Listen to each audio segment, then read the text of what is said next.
और समाज में विशेष रूप से जो शोषित है, पीड़ित है, दलित है, जो एस्पिरेंट डिस्ट्रिक्ट्स हैं, ट्राइबल्स हैं, शेड्यूल कास्ट हैं, गांव गरीब मजदूर किसान हैं, इनकी ग्रोथ कैसे बढ़े, इनका पर कैपिटा इनकम कैसे बढ़े और व्यवस्था में ये सबके बराबर कैसे आ सके, इसको सोचकर नीतियां बनाई गई है।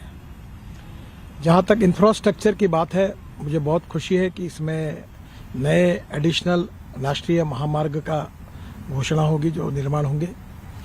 भारतमाला और सागरमाला 2 प्रोजेक्ट में मुझे काम करने का अवसर मिला और अब पर्वतमाला, ये जो नया प्रोजेक्ट आया है जिसमें रोप वे, केबल कार, पेनिकुलर रेलवे जो हमारे विभाग में है, जिसमें भी हमने हिमाचल प्रदेश के 16 प्रोजेक्ट्स हमारे विचाराधीन है।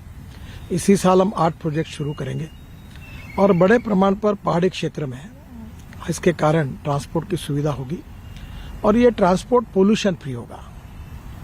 और विशेष रूप से पहाड़ी क्षेत्र में हाइड्रो पावर होती है, कम रेट में इलेक्ट्रिक पावर पर यह जाएगा और इसका बहुत बड़ा फायदा होगा।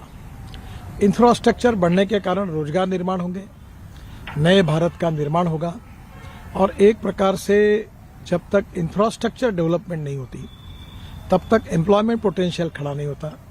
इसी बात को ध्यान में लेकर इसको सर्वोच्च प्राथमिकता वित्त मंत्री जी ने दी है। मैं उनके प्रति आभार व्यक्त करता हूं और आने वाला ये बजट विशेष रूप से ग्रीन इन्वायरमेंट की तरफ हमें लेके जाएगा, जो हमारी ethics, economy, ecology and environment 3 important pillar है। इकोनॉमी के बारे में, इकोनॉमी की ग्रोथ भी होगी और जल प्रदूषण और वायु प्रदूषण में कमी होगी। दूसरी ओर वेस्ट टू वेल्थ वाली आइडिया जो है, जो पराली जलाते थे वो पैलेट बनाएंगे और पावर में उसका यूज होगा पैलेट का। किसानों के लिए, किसानों के युवाओं के लिए, वहाँ के गांव के युवाओं के लिए नए रोजगार निर्माण होंगे। तो एक नए भारत का निर्माण करने का जो एक प्रधानमंत्री की सोच है, उसका दिशा दर्शन इस बजट में हुआ है। और ये मुझे विश्वास है कि ग्रामीण भारत को, कृषि भारत को, 115 एस्पिरेंट डिस्ट्रिक्ट को और ट्राइबल ऐसे क्षेत्र में विशेष रूप से प्रगति की गति और बढ़ाएगा और हिंदुस्तान को आत्मनिर्भरता की तरफ लेके जाएगा। और इतना अच्छा बजट वित्त मंत्री ने दिया है, मैं उनका बहुत बहुत अभिनंदन करता हूं, उनको धन्यवाद देता हूं।